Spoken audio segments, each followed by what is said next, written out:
E a outra perna é a saúde, que também todo político fala e... Agora, saúde, a gente tem que lembrar o seguinte, a gente não tinha sistema de saúde. A gente começou a construir com o SUS, Constituição de 88. Tem 31 anos o SUS. Tinha antes. Antes você tinha dois tipos de brasileiros, os pagantes e os indigentes. Indigentes era um nome que você dava para o pessoal que era atendido pela misericórdia. Por isso que existiam as Santas Casas de Misericórdia. Então, os médicos não cobravam, a pessoa ia ali, às vezes ela trazia o remédio dela, a sociedade meio que se cotizava, era uma coisa muito ligada à igreja, era filantropia, né, que existia no Brasil, mas a gente não tinha modelagem, a gente não tinha atenção básica. São Paulo teve uma epidemia de meningite em 74, porque não vacinava, aí começou o Programa Nacional de Imunização, enfim. Mas o SUS mesmo é 1988. E em 30 anos, assim, tá longe do ideal. Mas o SUS é respeitado fora do Brasil demais. Pelo dinheiro que a gente coloca, a redução da mortalidade infantil foi muito grande, melhoria do parto foi muito grande, é o segundo maior transplantador de órgãos do mundo. Segundo maior? No Brasil, através do SUS. E no Brasil todo transplante é SUS. É um sistema muito bem bolado, muito bem pensado, precisa melhorar muito a gestão, melhor prática. Claro.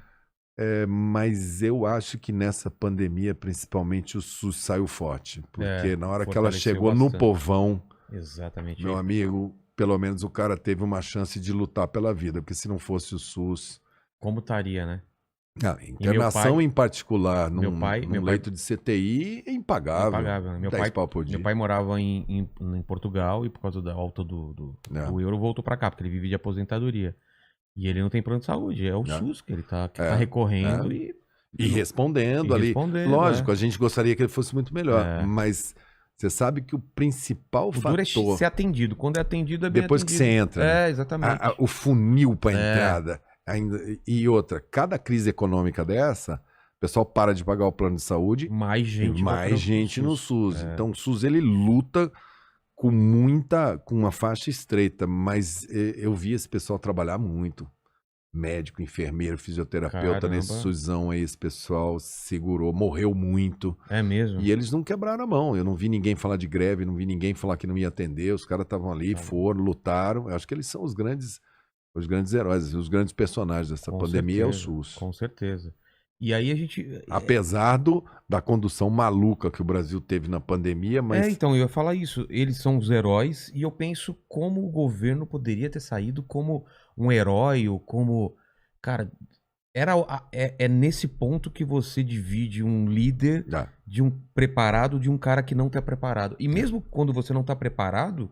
Você se vê diante de uma coisa dessa, uma guerra, ou uma guerra contra outro país, ou contra uma doença, que aí que você fala, cara, o que eu vou fazer? Vou me cercar das pessoas certas. E vou unir o povo. Vou unir o povo. Cara, e vai todo mundo sair fortalecido. E eu vejo que o Bolsonaro, antes de mais nada, eu não tô nem julgando se ele é bom ou mal, porque pra mim, eu até queria te perguntar isso, me parece ser uma pessoa má, assim, uma pessoa ruim mesmo, assim, que não liga mesmo para as pessoas, porque a pessoa que tem um mínimo de cuidado com o outro, de não pensar só na família dele ou nos deles, ia se sensibilizar, e eu não vi em nenhum momento ele se sensibilizando com a situação mundial, não é só aqui. Então, ele tinha toda a chance de sair muito fortalecido. E não foi falta de avisar. Exatamente, ele ia ser reeleito muito fácil, se ele chegasse e falou, galera, vamos ter que parar...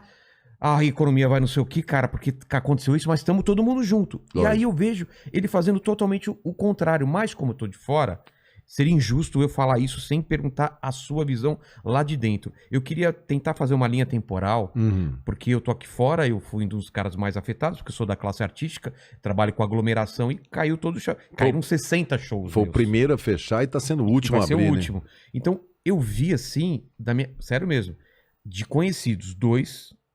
suicidaram e muita gente em depressão. Porque eu ainda tenho um nome, uma carreira que eu consegui fazer outras coisas. E gente que não conseguiu, que fechou e tal. Então eu vejo o seguinte, vamos voltar lá. Eu tô falando isso eu acho que começaram a cair os shows em março, posso estar errado. Logo depois do carnaval. Mas como que foi? Em dezembro eles começaram a falar sobre? Não, isso aí começou assim. A China, quando foi em janeiro de 2020, Tá. ela chegou e falou assim, ó, começou a dar uns casos de pneumonia aqui na cidade de Wuhan. Foi a Tá. primeira vez na vida que eu escutei que existia uma também. cidade chamada Eu Wuhan. também não conhecia. Uma cidade de 12 milhões de habitantes. Pô, São Paulo, cara. Que é Wuhan. E é um vírus novo, coronavírus. Só falou isso. Aí vai a Organização Mundial de Saúde, vai lá para ver qual é a coisa e tal. No final de janeiro, eles falaram, olha, é uma tragédia, nós vamos fazer um hospital, não sei se você lembra, botava na Sim. televisão umas máquinas construindo um hospital na China, em Wuhan. Vamos fazer um bloqueio Isso dessa foi em janeiro, região. então? Isso já entrou fevereiro. É porque eu tenho uma lembrança de dezembro não se E falava aqui não nada. tinha nada. Aqui não tinha. Não, em dezembro ninguém Nada? falava nada Tá. disso no mundo. Mas só que a China não falou assim, ó. Pequim, que é aqui do lado, tem 26 milhões de habitantes. Pô, não teve número de Pequim. Quantas cidades deve ter a China de 4, de 5, de 6, E aí de você 7 imaginou que milhões de estava habitantes? controlado lá naquilo. Como já teve 2 ou 3 vírus que surgiram e ficaram lá, começou e acabou lá, MERS, SARS, então, pô, o pessoal falou, é mais um vírus pesado, vamos chamar assim. Tanto que eu conversava com os outros países e o pessoal, não, então vamos... E a Organização Mundial da Saúde falou assim, não, é um problema da China e um alerta internacional. Não falou que era uma emergência. Depois de um tempo eles falaram, não, é uma emergência internacional, vai passar para o mundo.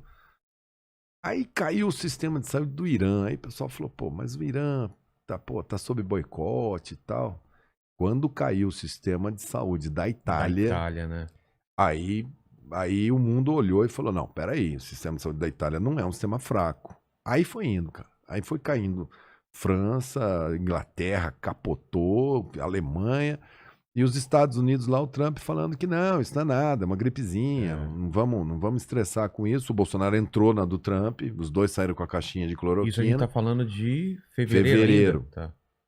Carnaval aqui. Vida normal, vida que normal. segue. Nenhum caso. Nenhum caso. Aí quando foi final de fevereiro, começo de março, primeiro caso no Brasil. Aqui em São Paulo, de um paulista que estava na Itália. Ele volta, chega numa sexta-feira, no domingo ele faz um almoço com a família e segunda-feira ele vai no Einstein. Uma doença que entrou pelos ricos. Uma das primeiras doenças infecciosas que não foi dos pobres, da periferia para cá. Ela foi dos ricos para lá. Tanto que no começo só dava Einstein, Sírio-Libanês. Quando eu vi cair esses sistemas todos e falei, cara, e quantos leitos que a gente precisa no SUS pro Brasil para dar conta? 15 mil. E não tinha respirador, não tinha máscara, não tinha avental, porque o Brasil desindustrializou na área de saúde, foi tudo para a China. A China vende uma máscara, bota aqui pra gente a 4 centavos. Não vale a pena. Se você botar uma fábrica aqui, você vai vender a 12. Quer dizer, caramba. Então, não dá nem pra competir. Só que o planeta Terra se ligou na China. Ela responde por 96% da produção mundial de máscara, desses itens. Resultado, ela falou, fechei e não vou exportar, porque eu vou usar aqui dentro. O mundo inteiro, vlum.